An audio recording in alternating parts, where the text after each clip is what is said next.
আমরা বলতে চাই ইসলাম আমাকে যে অধিকার দিয়েছে আপনারা তো আমাকে সেই অধিকারটিকে নিশ্চিত করতে দেন নাই। আমার এই সোসাইটি থেকে তো আমি আমার ভাইয়ের কাছ থেকে যতটুকু প্রাপ্য সম্পদ পাওয়ার কথা সেটাই পাচ্ছি না। তারা তাদের প্রতিবেদনে সুস্পষ্ট করে লিখেছে ধর্ম নারীকে বৈষম্য করেছে। আমি জোর গলায় বলতে চাই ধর্ম নারীকে বৈষম্য করে নাই। নারী কমিশনকে বাতিল করা হোক, অন্তর্ভুক্তিমূলক একটি নারী কমিশন গঠন করা হোক। কিন্তু সুস্পষ্ট ভাবে যেটি বলতে চাই, আমাদের যে নারী সংস্কার কমিশন আছে সেখানে আমাদের যারা আমাদের যে শ্রদ্ধ বোনেরা এটি তৈরি করেছেন, আমাদের অবস্থান কোনোভাবেই সেই কমিটি সদস্যদের বিরুদ্ধে নেয়। তাদের সাথে আমাদের কোনো বিরোধ নেই, সংঘাত নেই। আমরা দাঁড়িয়েছি তারা যে সুপারিশগুলো দিয়েছেন সেগুলোর যেহেতু কনফ্লিক্ট করছে সেগুলো নিয়ে কিছু কথা বলার জন্য। তো এতক্ষণ ধরে কিন্তু আপনারা সেই ইস্যুগুলো যে যে বিষয়ে কনফ্লিক্ট অলরেডি জেনে গেছেন। আমার এগুলো নিয়ে ব্যাখ্যা করার জন্য আমি আসলে দাঁড়াইনি। আমি এখানে দাঁড়িয়েছি এতক্ষণ ধরে যে ইস্যুগুলো আপনারা শুনলেন সেগুলোকে আমরা একসাথে করব। যেমন একটি গল্প আছে না যে সেই 6 অন্ধ ব্যক্তি একটি হাতি দেখেছিল, তারা কিছু দেখতে পায় না। একজন যে হাতির দেহটি ধরেছিল সে বলেছিল যে হাতি হচ্ছে দেয়ালের মতো, আরেকজন লেজ ধরেছিল সে বলেছিল হাতি হচ্ছে দড়ির মতো, আর যিনি হাতির শুরুটি ধরেছিল সে বলেছিল বল্লমের মতো। তো আমরা এখন এই প্রতিটিকে আলাদা আলাদা ব্যাখ্যা না করে আমি সামগ্রিকভাবে অন্ধ না হয়ে চোখ খুলে এই সুপারিশগুলোকে একটু একসাথে করে আপনাদের কাছে উপস্থাপন করতে চাই। প্রথমত, এটি ব্যক্তি জীবনে ব্যক্তিগত লেভেলে কি সংস্কারের কথা বলা হলো যে আমার দেহ আমার সিদ্ধান্ত, ব্যক্তি জীবন। তার মানে আমি বিবস্ত্র হয়ে বাইরে যেতে পারি। যদি এটাকে অধিকার মনে করেন তাহলে যখন আমি হিজাব করি তখন আমাকে পরীক্ষা কেন্দ্রে বাধ্য করা হয় নেকাব খুলতে, তখন আমার সেই অধিকারটি কোথায় গেল? এটি নিয়ে কিন্তু আমার কমিশন কিছুই বললেন না।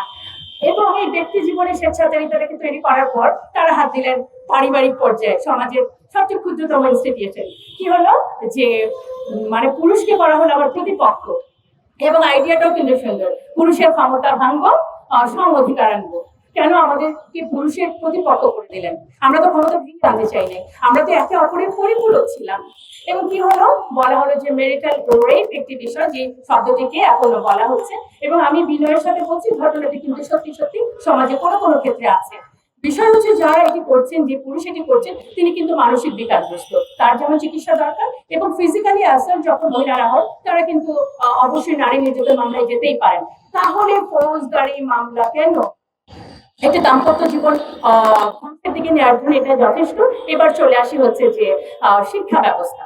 শিক্ষা ব্যবস্থার আগে আমি একটু সম্পদ দিয়ে বলতে চাই, যেহেতু পরিবারের ইস্যু, বলা হলো যে সম্পদ এখন সমান সমান পাওয়া যাবে। কত সুন্দর নারীদের এত বড় সুযোগ পাওয়া। আমরা বলতে চাই ইসলাম আমাকে যে অধিকার দিয়েছে আপনারা তো আমাকে সেই অধিকারটিকে নিশ্চিত করতে দেন নাই। আমার এই সোসাইটি থেকে তো আমি আমার ভাইয়ের কাছ থেকে যতটুকু প্রাপ্য সম্পদ পাওয়ার কথা সেটাই পাচ্ছি না। আপনারা খুব সুন্দর করে আই ওয়ার্ডস দিয়ে আমাকে খুশি করে বলছেন এখন থেকে আমি আমার ভাইয়ের সমান সম্পদ পাবো।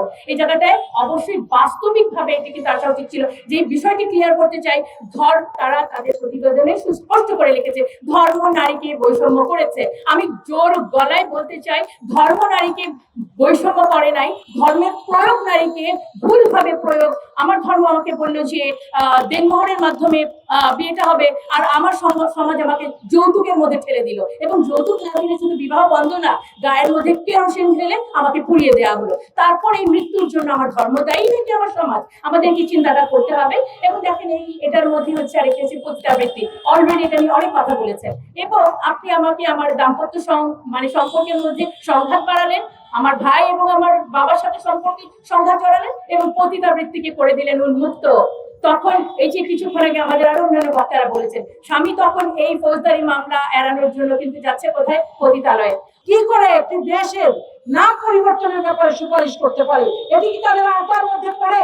কখনোই পড়ে না, এটি তাদের আওতার অন্তর্ভুক্ত নয়। সুতরাং এখানে তারা যে দাবিটি করেছে এটি আমি মনে করবো একটি সীমালঙ্ঘনমূলক দাবি, এটি একটি ষড়যন্ত্র একটি দেশের বিরুদ্ধে। সুতরাং এই দাবিকে ব্যাখ্যা দিতে হবে তাদের, কেন তারা এটা করেছে, এবং এই ব্যাখ্যা দিয়ে তাদেরকে প্রত্যাহার করতে হবে। সম্মানিত সাংবাদিক ভাইরা, তারা প্রত্যাহার চেয়েছে সিডর সংরক্ষিত ধারাগুলি। 1984 সালে বাংলাদেশ সরকার সিডর 2টি ধারাকে সংরক্ষিত রেখে জাতিসংঘ সনদে স্বাক্ষর করেছিল। সেই 2টি ধারার একটি ধারা হচ্ছে গর্ভপাতকে অনুমোদিত দেওয়া, জেনারেলাইজ করা, আর দ্বিতীয়টি ছিল অভিন্ন পারিবারিক আইন।